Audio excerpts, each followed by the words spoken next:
spill pacar baru, katanya kamu yang kenalin, bener? Bukan. Aduh, dia bukan bukan aku lagi. yang kenalin. Bukan, serius.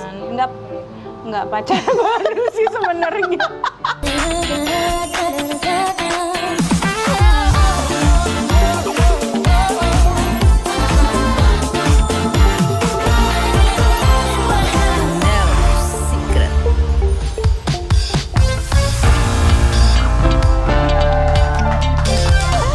Hai, Assalamualaikum. Selamat siang semuanya. Lagi apa?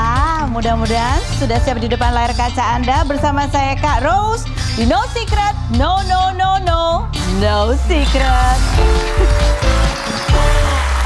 Oke, baiklah. Seperti biasanya kita awali dengan membahas apa yang sedang ramai terjadi di luar sana, khususnya di dunia hiburan. Dan saatnya kita scroll, update. Ini dari kemarinnya sudah muncul pemberitaan yang, ya ini kayaknya cukup membuat sedih juga nih, Revaldo. Ini seorang aktor yang lagi-lagi dia tertangkap karena kasus narkoba gitu ya. Tertangkapnya di Senin malam. Ya, Senin malam dan tadi baru saja menjalani pemeriksaan. Ya, jadi kita lihat nih artikel. Artis Revaldo ditangkap polisi terkait kasus narkoba. Nah, coba kita lihat cuplikannya tadi siang seperti apa sih proses pemeriksaan dan juga ada press conference ya dari pihak Polres Jakarta Barat. Kita lihat yang berikut. Nggak, ini wartawannya nanya apa komen sih? Nggak ada kapok-kapoknya. Tuh ada tanda tanya loh. Coba kita lihat ya kalau dari infografis itu seperti apa sih ini kasus yang pernah menjerat Revaldo. Itu dari sejak tahun 2006 dia pernah tertangkap. Itu umurnya masih muda banget, masih umur 23 kalau nggak salah ya. Kemudian 2010 juga tertangkap lagi dengan bukti 68 gram sabu di 2010. Kalau nggak salah vonisnya itu 7 tahun penjara. Nah, ini yang menarik nih, sesudah vonis 7 tahun penjara itu dia keluar kemudian menikah ya. Waktu itu menikah, kita sempat undang tuh Revaldo dan istrinya. Dan ini uniknya waktu itu pacarannya pada saat Revaldo lagi ada di dalam penjara. Mereka sempat tuker-tukeran diary gitu ya kan. Ada di kita wawancaranya di tahun 2017.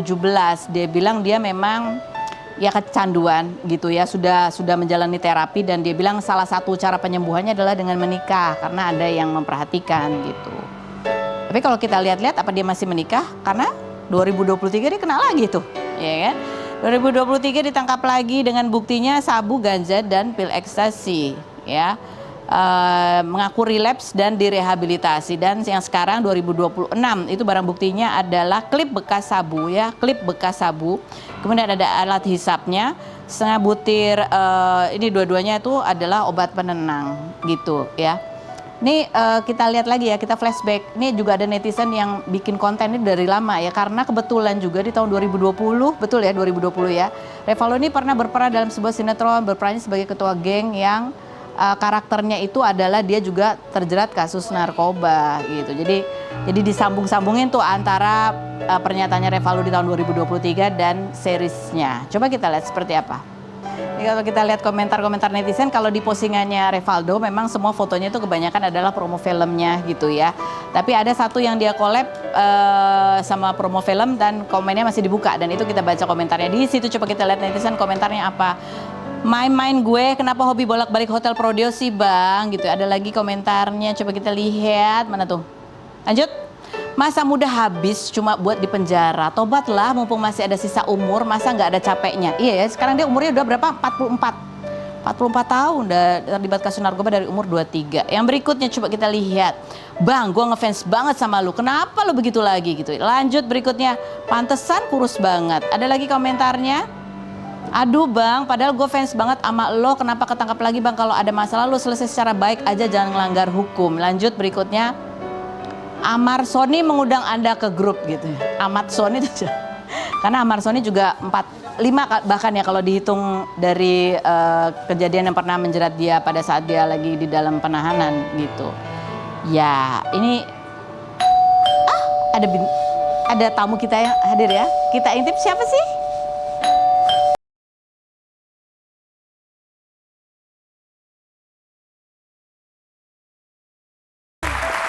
Bukain pintu, kita bongkar dulu sejarah hidupnya Vicky Shu berikut ini. Vicky Shu yang sudah semakin langsing, sudah berhasil nonton konser BTS. Apa kabar Bu? Baik, alhamdulillah. Selamat datang di rumah baru aku. Kita lagi kemarin ngecek sosial media yang lagi rame itu kan, ada orang yang nanya, siapa di sini artis ya? artis yang budgetnya di bawah 100 juta katanya. Iya. Terus kamu ikut jawab. Ikut. Ini guys, boleh bantu rekomendasi penyanyi gestar yang harganya under 100 juta yang vibes-nya seru, bisa mingle-mingle ke audiens. Iya, aku bisa mingle ke audiens. Iya. Kekuranganku cuma nggak bisa nyanyi aja ya. Tapi bisa kok Aku dilatih. lip syncing dari belakang gimana? Bisa ya. Kita bisa, kolaborasi ya. bisa, kan? Terus ada banyak nih, bukan cuma Vicky Shu doang ya. Ada nih band Elemen masuk tuh katanya gitu. Vicky Shu saya di bawah 100 juta bahkan jamin seru. Ada Sigit Wardana, rekomendasi diri sendiri boleh Mbak. Hussein Alatas, Triat Kak, kontak aku aja ada di profil. Ada Pongki loh, ada Pongki. Wah sayang banget saya 101. Ada Mesya, suamiku, yuk cocok buat acara semi formal lagu-lagunya singelong kabeh katanya gitu. Nih kamu komen gini itu apakah memang karena di zaman sekarang itu memang harus artis tuh harus jemput bola? Atau emang iseng aja tuh gimana sih? Aku dari dulu kalau di sosmed emang wah dari awal karir emang hobi nimbrung aja di sosmed. Hobi nimbrung terus kebetulan lewat di aku sesuai kriteria kita jawab dong. Iya dong. Kan membantu biar lebih mudah kan gitu. biasanya kadang-kadang tuh suka ada artis yang gengsi banget gitu nunggu datang ini kayak enggak lah. Sebagai pedagang rezeki harus dijemput sebagai juga. pedagang. Jadi Bu menganggap diri Bu adalah pedagang ya? Kan saya aja dari belum dikenal Vicky Shu udah dagang sepatu, udah dagang apa jiwa ini aja jiwa pedagang. Jadi gitu. apa ya ditawarin selalu. Termasuk dijual diri sendiri suaranya ya suaranya. Di zaman sekarang ini apakah terjadi penurunan? Banyak yang nawar kah atau apa gitu nggak sih? Sebetulnya enggak sih tergantung acaranya aja. Enggak, jujur Li, apakah dibandingkan tahun sebelumnya atau 2 tahun sebelumnya? Sudah tentu kalau misalnya sebagai apa ya kita seniman panggung gitu ya. Memang kan acara zaman sekarang tidak sebanyak dulu seperti kayak emang di acaranya TV aja juga? untuk musisi kan acaranya juga lebih sedikit Off ya. air juga termasuk? Off air ya bisa dibilang. Atau saingannya semakin banyak atau acaranya yang semakin kalau sedikit? mau bahas saingan dari dulu juga pasti banyak. Iya, jadi acaranya memang lebih sedikit ya? Apalagi dengan kondisi sekarang ya. Jadi oke. memang mungkin nggak Oke. seramai dulu. Ini kemarin juga sempat ramai tuh wawancaranya Atta Larik di podcastnya Melani ya. Tuh Mel, aku sebut loh podcastnya ya. Sumber ya. Sumbernya disebut. Itu sempat Atta Larik cerita bahwa di 4 tahun terakhir ini dia sampai menurunkan honornya ya tidak sesuai dengan standar aslinya dia karena memang ya dia bilang 4 tahun ini bahkan yang beneran sinetron, mungkin maksudnya beneran sinetron itu sinetron panjang gitu ya. Itu emang hampir bisa dibilang nggak ada. Coba kita lihat cuplikannya berikut ini. Kita mau ngajak obrol Bob ya, aku kenalin dulu ya sama Vicky Shu. Di rumah ini ada yang namanya Bob. Dia adalah seorang AI, aku panggil dia Bob. Kadang Beb, Bob. Bob, aku mau nanya nih Bob, kalau berdasarkan analisa kamu ya, dari sosial media, jejak-jejak digital, emang benar nggak sih bahwa kondisi ekonomi sekarang ini juga berimbas pada dunia hiburan sehingga ya agak sulit gitu ya, tawaran-tawaran job, benar nggak sih Bob? Iya. Ada tanda-tanda tekanan ekonomi yang nyata di industri hiburan Indonesia. Tapi menurutku belum tepat disebut seluruh industri sedang gawat darurat. Model bisnis hiburan lama memang sedang mengalami tekanan. Aktor senior Yusuf Surya pada Maret 2026 mengatakan honor syuting yang ia terima sekarang tidak sampai 50% dibanding era 1990-an awal 2000-an. Jadi kalau kamu melihat artis mulai terang-terangan bilang available untuk event, open job, kalau ada yang butuh host boleh DM, atau bahkan menurunkan rate, itu bisa dibaca sebagai gejala perubahan bargaining power. Artis tidak lagi selalu berada di posisi ditawarkan pekerjaan, tetapi mulai harus menjual dirinya sebagai inventory, media, atau brand. Nah gitu, Ibu setuju nggak kayak gitu? Setuju. Pernah nggak ada di titik di mana kamu gini, ya udah deh honor segitu ambil aja yang penting kerja? Lebih tepatnya kan waktu itu udah pernah aku bahas juga tuh di sini. Jadi kenapa kadang kita manggung di tempat apa misalnya kadang panggung besar, kadang panggung yang kondangan sederhana, yang kecil. Karena tuh pada dasarnya sebsebetulnya kita fleksibel aja sih. Pasti setiap manajemen atau setiap artis itu punya bottom price atau publish price gitu kan, publish rate atau bottom rate gitu. Jadi buat aku kita fleksibel aja sih. Kalau jadi tergantung strategi masing-masing artis. Iya, jadi ya tergantung kembali ke strategi masing-masing artis. Kalau kamu, gitu. Kalau aku sebenarnya kadang suka fleksibel karena ada sisi yang bikin acara nih misalnya anak-anak sekolah gitu ya. Lagi sponsor lagi nggak banyak, suka nggak tega gitu loh. Jadi ya aku bukan karena rate-nya tapi karena kadang acaranya ngeliat gitu. Oke, baiklah begitu. Oke, dan sekarang kalau ada standar nggak? Misalnya gini, tetap kan misalnya artis misalnya dipanggil, misalnya honor ya udah kamu menyesuaikan tergantung. Tapi ada nggak sih standar-standar yang menurut kamu itu harus banget nih? Misalnya kayak riders yang kayaknya kalau kamu kayaknya ini jangan sampai enggak gitu. Ada nggak? Yang penting urusan di panggungnya beres. Oh misalnya? Ya soundnya bagus. Soundnya bagus. Misalnya kita harus disiapkan home band. Atau kalaupun misalnya ternyata -1, berarti apa sarana untuk memutar -1-nya supaya soundnya keluarnya tetap sempurna. Karena kan bagaimanapun penonton nggak mau tahu nih, maunya kan kita tampil sempurna gitu. Jadi apapun yang menunjang penampilan sempurna kita. Jadi teknisnya harus maksimal tetap. Baiklah, sekarang teknis kita pindah ke sebelah ya. Vicky Zul main ke sebelah sini. Silakan duduk di kursi pink aku. Sekarang di sini dengan minuman warna biru. Ini memang mencurigakan sih warnanya. Minuman warna biru. Oke, kalau kamu haus boleh diminum ya. Kita sekarang mau bongkar arsip. Arsip seorang Vicky Zul. Coba kita lihat ini arsip di tahun 2007. Mana tuh? Nah, ya ampun. Ini kamu sempat disebut sebagai peserta dengan kulit terbagus. Transparan. Masih ingat gak sih momen-momen ini? Masih kayak baru kemarin sih sebenarnya sih. Ini Miss Indonesia 2007. Waktu itu dapat pemenang atribut. Pemenang atribut. Miss kulit terindah. Tapi jangan dijadiin bahasa Inggris ya. Miskin, jangan. Jangan. Miss kulit terindah Miss kulit aja, ya, bahasa Miss Indonesia kulit aja. astaga. Lucu banget sih. Dan ternyata ini aku baru lihat lagi. Emang kamu sejak awal kenal dan deketnya sama Aura Kasih ini dari momen event ini? Iya.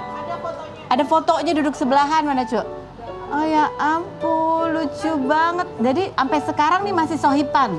Jadi dulu tuh calon finalis pertama yang nyapa aku Aura waktu audisi di Bandung. Pertama. Yang nyapa duluan. yang nyapa Jadi kalau kamu. sekarang dia suka ngaku-ngaku introvert, jangan bohong, kamu nggak introvert. Karena kamu nyapa aku yang ekstrovert ini duluan. Gitu. Jadi nggak selamanya dia introvert ya? Enggak. Atau hanya dia ngaku-ngaku aja? Mungkin sekarang. Mungkin sekarang dia Ntar telinganya panas nih digibahin. makin usia dia makin introvert. Iya. Coba kita lihat ada apa? Ada video ya kedekatan mereka berdua seperti apa sih yang berikut. Tapi kan Aura kan kemarin baru spill pacar baru, katanya kamu yang kenalin, bener? Bukan. Aduh, dia bukan bukan aku lagi. yang kenalin. Bukan, serius. Enggak pacar baru sih sebenarnya. Nggak pacar baru juga, Enggak. pacar lama. Iya. Tapi kamu yang kenalin. Enggak, aku dikenalin. Oh, kamu kenal maksudnya Iya, aku gitu. kenal. Oh, udah dikenalin. Jadi emang pacar lama. Iya. Dia takut-takut gitu nggak? Iya kan ini Orang lain soal orang Iya, lain. orang lain. Oke, gitu. Soalnya ada ya yang dia ada videonya kan dia ngomong gitu. Dia bilang katanya kamu kenal orangnya. Kok aku nggak kenal sih loh? Aku siapa? Coba kita lihat. Apa sih postingnya ada video? Dia makanya dia bingung. Ditanya temanmu kan, aku dikenalin tapi bukan aku yang kenalin. Bukan teman kamu juga.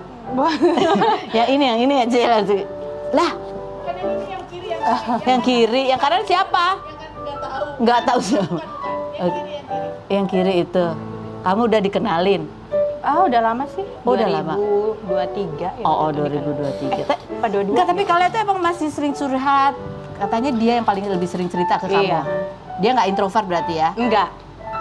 Enggak beneran. Dan aku suka ngomelin kalau dia introvert. Maksudnya? Ya kalau aku lagi introvert enggak foto sama fans, enggak apa gitu. Oh, dia ada momen-momen dia introvert, dia pengen sendiri gitu. Dan kalian berdua punya hobi sama-sama melukis. Iya. Coba kita lihat lukisannya Tapi Vicky Zul. aku lukisannya ala-ala ya, bukan pelukis Ya, tapi profesional. suka melukis. Oh, bagus sekali. Ini lukisan kamu. Iya. Bagus loh. Bagus banget. Apa ini maksudnya kamu kalau lagi apa biasanya melukis? Itu kalau fullnya Borobudur ya. Oh iya, itu Borobudur yang tengah itu ya Yang hitam. tengah cuman itu gelap aja. Terus yang ada mawar-mawar itu kamu melukis aku ya? Aku sebenarnya ngelukis cuman kalau lagi ini aja terapi, bukan terapi sih, kalau lagi Stres. sumpah aku suka brak pokoknya jadi gitu. Atau lagi quality time sama anak-anak. Oke. Soalnya anak-anak suka juga. Oh, anak-anak juga suka melukis. Coba kita bandingin. Kalau lukisannya Aura, coba kita lihat. Set! Aura Kasih. Lebih profesional dia. Iya, lukisannya Aura Kasih itu puitis ya? Kalian suka nulis bareng gitu nggak sih? Enggak sih, aku di rumahnya. Aku di rumahku, dia di rumahnya. Oh ini fotonya tuh. Ini siapa sih yang dia lukis ya? Kamu nggak nanya? Vicky sebagai sahabat kamu suka nanya gitu. Ini siapa sih Beb? Aku tuh gitu. orangnya nggak kepo. Oh, nggak Jadi kepo. kalau nggak diceritain nggak akan nanya. Kalau orang cerita aman. Gitu. Tapi dia nggak ada yang cerita dari lukisan-lukisan ini, nggak ada yang dia ceritain. Enggak sih. Ini loh yang kemarin viral juga. Ini kamu nggak? Nggak tahu. Netizen yang Makanya kepo kalau ya. nggak diceritain aku nggak akan Tahu. Tapi nggak akan lukisannya tanya. bagus. Kalian nggak ada rencana pameran bareng gitu atau apa? Aura sering ngajakin sih. Soalnya lukisanku sama Aura kan beda style ya. Kalau Iya. aku emang apa sih istilahnya, aku tiba-tiba lupa. Timbul Abstrak. gitu loh apa Oh sih? timbul, oke. Apa? Jadi Tekstur diplotot art gitu. Aku lebih suka yang tekstur art gitu.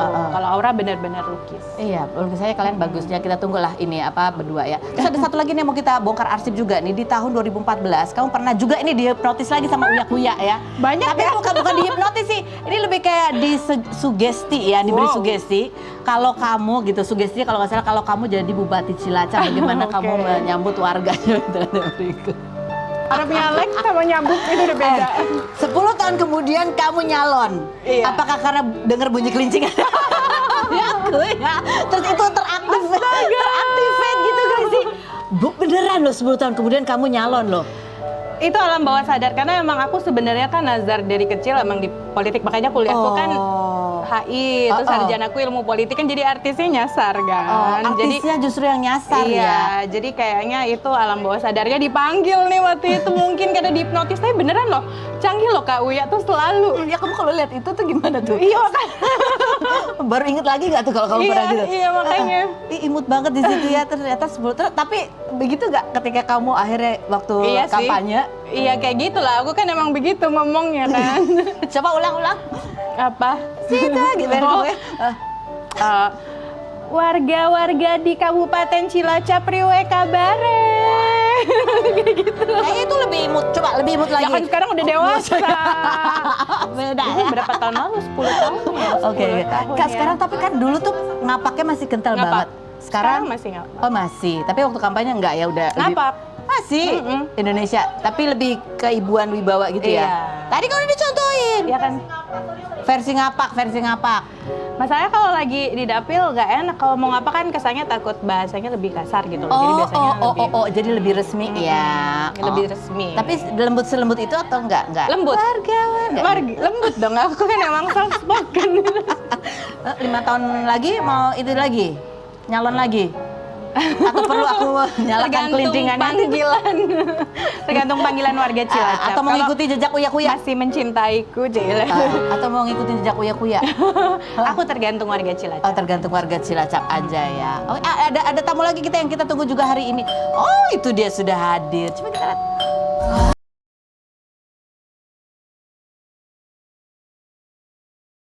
Kita buka-bukain ya. Soalnya sebelum kita undang masuk kita mau bongkar dulu sejarah hidupnya ya.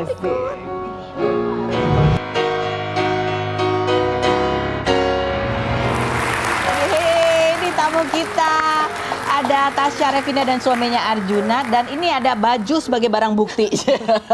Baju kita bawa ya. Kenapa sih? Karena kemarin kamu membagikan cerita yang cukup viral, banyak orang yang baca juga ya. Coba kita bacain nih ceritanya. Ya, postingan kamu nih, tukang jahitnya emang bisa-bisanya jarum pentul masih ada di dalam dress birthday Aubriel. Dan benar-benar nggak kelihatan pas dipakaikan. Posisinya ada di ban sambungan pinggang bagian dalam. Anak saya nangis berjam-jam, kesakitan, perutnya baret-baret. Tuh, ini ada contohnya itu ya. Semua luka karena jarum. Aku masih nunggu itikat baik dari orangnya. Tolong diingat ya, Sar, ini kejadian bukan satu kali. Saya yakin kamu pasti baca story saya ini. Ini ada videonya waktu Aubriel nangis. Nangis kayak apa sih? Coba kita lihat yang berikut. Itu video ulang tahunnya ya, kasihan. Nah, ini kan banyak netizen yang bertanya dan berkomentar. Komentarnya tuh bukan yang bersimpati sama kamu gitu ya. Ada yang banyak yang nanya, coba kita baca nih. Udah 3 kali masih aja pakai dia, cari tempat lain lah. Kayak nggak ada penjahit dan kompeten aja selain dia. Gue penjahit ngelayanin sambil cembetat-cembetut aja, malas datang lagi. Ini malah sampai 3 kali. Oke, ceritakan Bu, kenapa ke dia lagi? Jadi sebenarnya kan aku itu sama dia memang udah langganan. Tapi dari mungkin dari 10 kali kita menjahit, 3 kalilah yang ada permasalahan kecil. Yang pertama sama kedua itu masalahnya aku pikir itu masih kesalahanku Kak, karena itu kesalahan pertama itu kan di baju pas launching Barbie waktu itu. Itu celananya kesempitan. Celananya kesempitan. Tapi aku masih mikir mungkin memang aku agak gendutan mungkin apa gimana gitu kan. Ya udah nggak apa-apa. Namanya juga orang baru lahiran apa gimana gitu kan. Ya udah aku maafin sekali. Jadi akhirnya aku ganti celana pas hari H. Aku untung ada celana lain yang bisa aku pakai. Yang kedua itu pas wisuda. Jadinya aku bikin kebaya di dia juga. Di rok aku itu ada jarum 18 biji. Ada jarum 18 biji tapi itu salahku juga sih menurutku ya, karena aku ngasih waktu cuma 1 minggu. Karena aku juga kaget kalau ternyata tuh harus pakai kebaya yang begini-begini gitu. Ada ininya loh, ada aturannya. Aku langsung ngubungin dia, Sar tolong bikinin baju tapi cuma seminggu bisa nggak keburu nggak? Kalau nggak bisa aku sewa aja gitu kan. Dia menyanggupi. Aku pikir ya aman dong berarti gitu kan. Aku pakai aja karena memang udah saking percayanya, jadi pas udah mau dipakai pada hari itu memang baju kebayaku itu nggak dicuci, nggak di dry clean. Karena gitu buru-buru kan. ya? Karena buru-buru cuma 1 minggu kan waktunya. Pas aku pakai udah sampai di tempat wisuda lokasi itu ternyata jarum pentul. Aku chat suamiku, yang ini jarum semua, boleh tolong kirimin aku rok batik nggak? Di lokasi aku ganti rok itu sama rok batik. Harusnya baju aku seragam dari atas ke bawah, kan aku ganti rok batik. Oke, bicit itu kalau jarum pentulnya dicopot, jahitannya ambiar.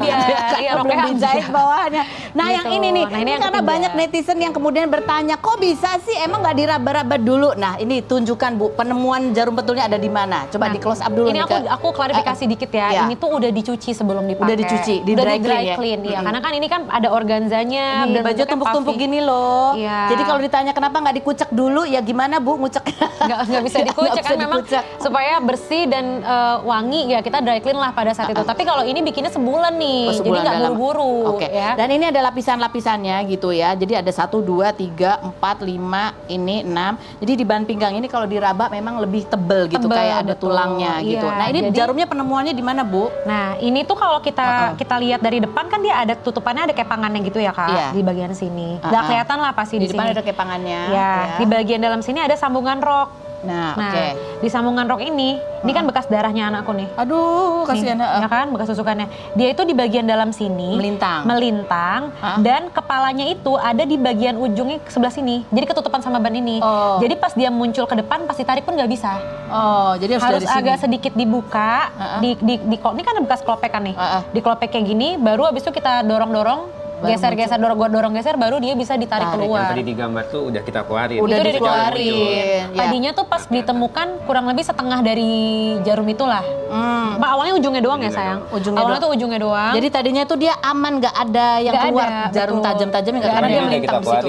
Ini udah kita keluarin di sini. Udah kita, ada jarum di sini gitu.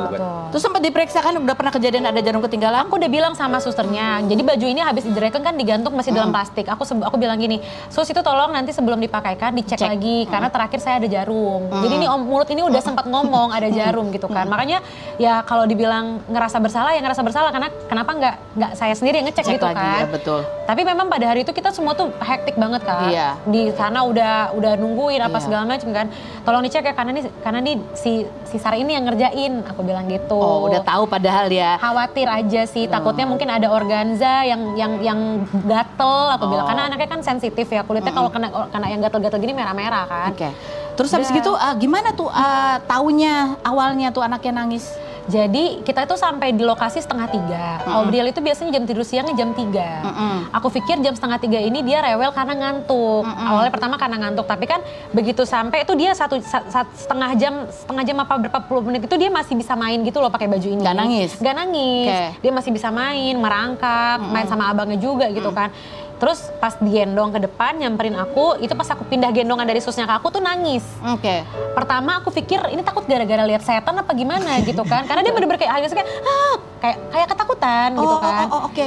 Oh, kayaknya dia takut lihat masnya karena dia Ade tuh paling takut sama orang baru terutama cowok. Oke. Oh, mungkin takut sama masnya, mungkin yang record Ade bisa cewek aja aku bilang gitu kan. Itu bener-bener ada di video aku juga ada aku ngomong kayak gitu. Terus tapi pas dipindah sama susnya, diem, dibawa ke dalam, ngantuk kayaknya. Tidur, terus? Aku habis selesai ngerjain take video yang di depan, aku masuk ke ruangan belakang, aku susuin kan. Aku susuin diem. Oke. Diem tidur. Terus? Berarti kan kita semua berpikir, tadi berarti dia nangis gara-gara ngantuk. Oh iya gitu iya. Kan, gara-gara ngantuk tidur. Oh tidur nih adiknya tidur. Habis tidur, Yang video tadi tuh dia sempat keluar dulu sebentar, besok kan masuk ke dalam tidur kan. Tidur, bangun tidur itu pas duduk nangis lagi. Oke. Nangisnya tapi kejer lagi. Itu di situ kita udah feeling, ini kayaknya bukan nangis biasa nih. Terus ya kan? diapain? Buka. Buka baju. Iya. Suamiku langsung lari ke depan manggil aku bilang, itu adek bajunya dibuka aja ya katanya gitu kan. Soalnya kayaknya nggak nyaman bajunya. Iya ganti aja, ada bawa backup kok. Aku bawa backup nih, tapi sebenarnya baju backupnya ini untuk selesai. Jadi selesai acara baru ganti baju backup. Ini rencana mau dipakai sampai acara selesai. Iya. Ada bawa backup kok, ganti aja daripada nggak nyaman, mungkin gatel kali. Pas udah dibuka, bapaknya pegang nih ngeraba-raba gini kan. Digini-gini, mungkin ini feeling kali ya. Pas dipegang kayak gini, jarum yang katanya Juna gitu kan. Aku langsung ngeliatin, aku nggak peduli sama ini baju, aku pedulinya sama badannya dong kan. Aku langsung berdiriin, aku liatin ya udah ini gores-gores.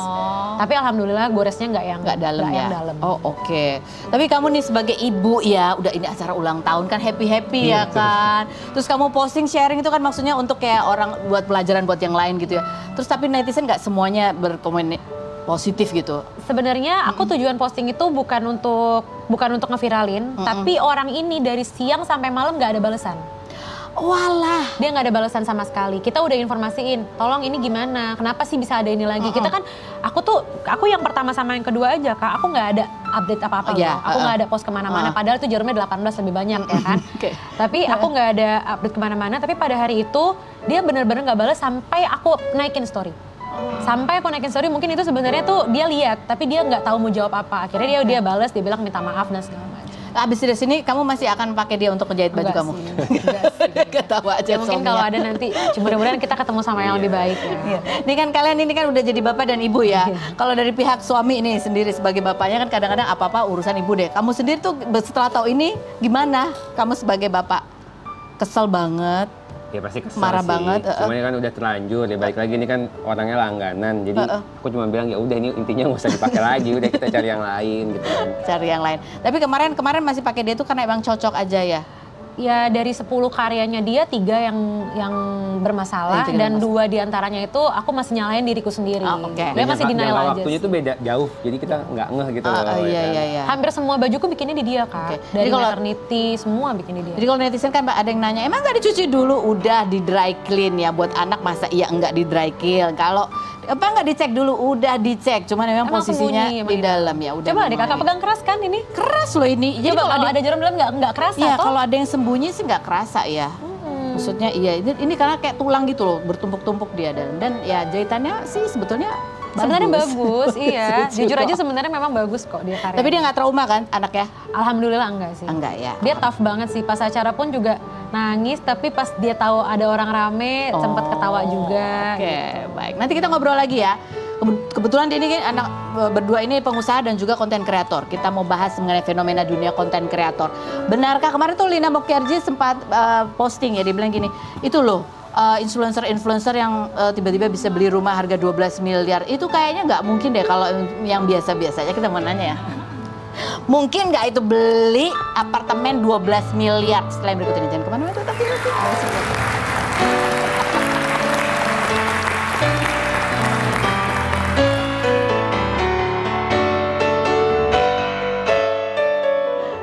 Oke, kita tanya sekarang nih, kan kita nih dari generasi yang beda ya. Yang ini. Oke, Tasya, spill langsung kasih tahu. Mungkin nggak begitu? Ini bukannya maksudnya ya gimana ya? Semua orang kan boleh berpendapat ya, tapi kan kalau secara kita lihat dari helikopter view sebenarnya kan orang itu punya red card sangat dinamis ya, banyak banget orang. Tapi kamu nemuin bisa nggak? Mungkin nggak? Apa?